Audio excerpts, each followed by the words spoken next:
Bon, on essaie ça. Bienvenue dans un autre épisode de Choc Cuisine Rurale, édition cabane à sucre. Aujourd'hui, je me trouve à l'érablière familiale de mes amis Fred et Alexandre quand je leur ai proposé de venir faire un festin de cabane chez eux. Ils n'ont pas hésité. Aujourd'hui, au menu, on va se faire du lièvre moutarde et érable avec un lièvre qu'on a capturé dans une expédition de trapage, une omelette soufflée au fromage en grains, des oreilles de Chris maison, la soupe au pois avec du porc effiloché comme dessert, des grands-pères dans le sirop. Plus tard, on va faire un tour de leurs installations, voir comment on passe de l'arbre à la canne. Mais on va commencer tout de suite par la soupe au pois parce que ça prend environ 2 heures de cuisson. Pour la soupe, j'ai besoin de 2 tasses de pois jaunes que j'ai fait tremper toute la nuit, 2 oignons, des carottes, du céleri, du fond de bœuf que j'ai fait à la maison évidemment. Puis au lieu de mettre 2 tasses de bouillon de poulet, je vais mettre de l'eau d'érable. Je vais commencer par faire revenir mes légumes dans le gras de porc. Par la suite, je vais venir rajouter mes pois. Pour le fond de bœuf, j'ai amené le fond de bœuf que j'ai fait avec les os de soupe pho du dernier épisode de Choc Cuisine Rurale. Pour la viande dans la soupe au pois, on peut mettre du jambon, on peut mettre du bacon, on peut mettre du spam. J'avais du porc effiloché qui me restait à la maison. Ça va donner une soupe très consistante, pleine de protéines. Si quelqu'un, à la fin de la journée, a encore faim, il y a un problème. On va aller chercher un peu d'eau d'érable.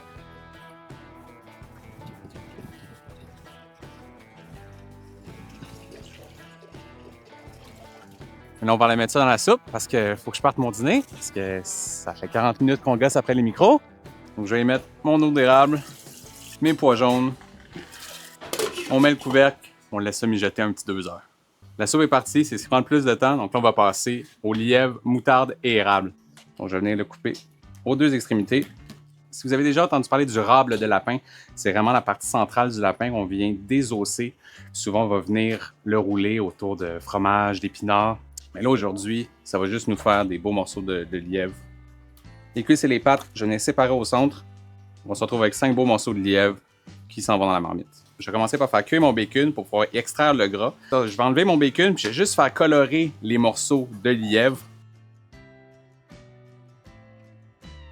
Je rajoute un peu de gras de porc, je vais faire suer mes oignons. Je vais venir déglacer le fond avec un peu d'eau d'érable. Bien gratter le fond du chaudron pour aller chercher toutes les petites saveurs de caramélisées qui se sont créées.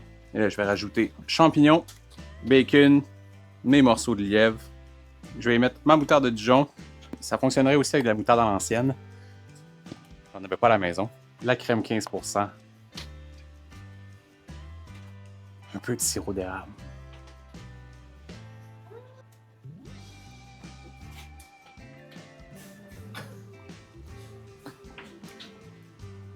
Il est bon. Puis on va faire mijoter ça pendant environ 1h30 sur le poêle. Ça devrait être très bon.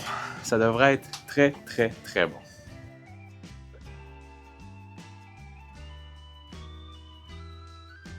Ça fait environ 1 heure, 1h30 que tout est en train de mijoter. Ça sent bon dans la cabane. J'ai pris une petite pause syndicale. Ce que je vais faire, c'est que je vais commencer les oreilles de Chris. Ce que j'ai fait à la maison, je suis passé chez mon boucher, j'ai acheté des peaux de porc que j'ai fait bouillir pendant 1 heure.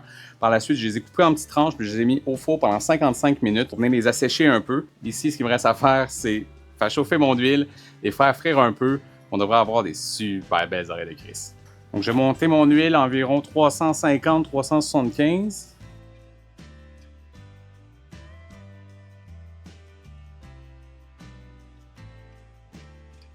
C'est chaud. Ouais, ben, mon seul but aujourd'hui, c'est qu'on mange chaud. Je pense que je vais réussir. Il me reste juste une chose à faire, mon omelette soufflée avec... Il est où? Avec du fromage en grains. Le défi d'une belle omelette gonflée, c'est que la poudre à pâte et la farine soient vraiment très bien mélangées dans les œufs. Je vais commencer tout de suite avec mon quart de tasse de farine. Je vais juste y casser un œuf. Une fois que j'ai une belle pâte homogène, c'est là que je vais rajouter mes 12 œufs et mon lait.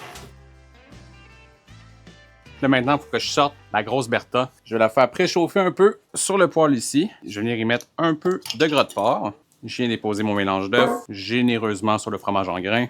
On fait une petite prière, puis j'envoie ça au four. Le lièvre est prêt. Il se défait totalement de l'os.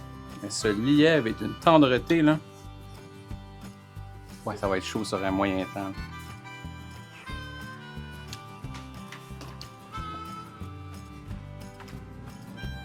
10 sur 10.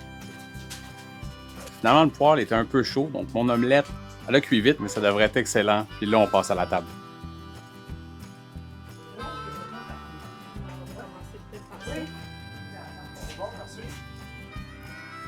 C'est très chaud, mais c'est une très belle réussite. Avec un peu de sirop, là. Mm-hmm. Très bon. Je vais faire comme Alex. C'est bon. Ouais, ben vraiment, c'est un énorme succès. Ben oui, je vais faire les grands-pères du sirop. Grand-père ou des pères? Les grands-pères. Ah Y oui? a-t-il une différence entre les pères et les grands-pères dans le sirop?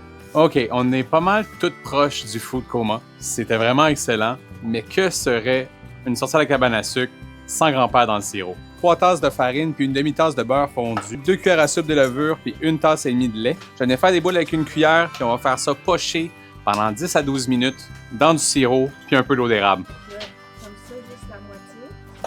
C'est bon. Là, tire en masse puis faire une coupe de tour.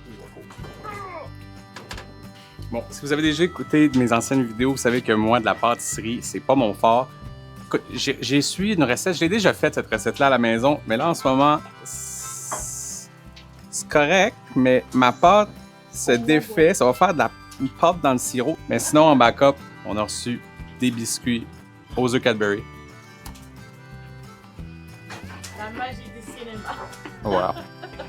Finalement, j'ai réussi à sauver mon honneur. J'ai réussi à faire quelque chose qui se tient quand même un peu. Si vous avez vu mon vidéo où je fais des burgers avec Max de Axe North, vous avez vu aussi que j'ai fait des biscuits puis ça collait dans la panne. Faut vraiment que je travaille sur ma pâtisserie. Mais au goût, c'est 10 sur 10. Faut que j'arrête de manger des oreilles de Chris, là, mais ils sont solides.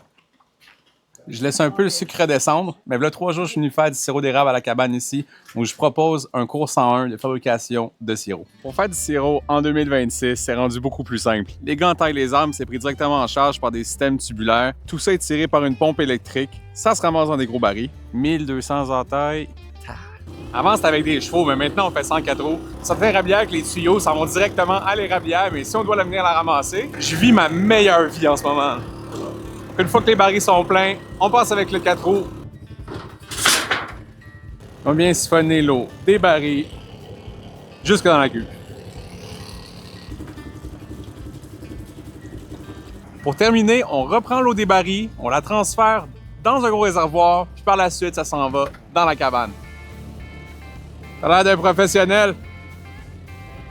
Une fois que l'eau est rentrée à l'intérieur, elle passe par un système d'ébullition à 3 étapes et plus l'eau avance dans le système, plus le sucre devient concentré dans l'eau. Puis une fois qu'elle est sortie, on est presque rendu avec du sirop. On la filtre puis on la fait chauffer encore un peu jusqu'à... Combien? Combien? 60 degrés... Quoi? Brix? C'est quoi ça? Brix, c'est l'unité de mesure de densité du sirop. Une fois qu'on a atteint 60 brix, on le filtre une dernière fois, on le met en canne, c'est prêt pour la cabane. OK. Mais lui, les ah, La sauce Alfredo. c'est sûr, c'est sûr. C'est pas vraiment catholique ce que t'es en train de faire, là. Tu vois, ça va être là. Mais je comprends que ça va être bon, mais... C'est pas catholique. Elle la tire avec le bacon.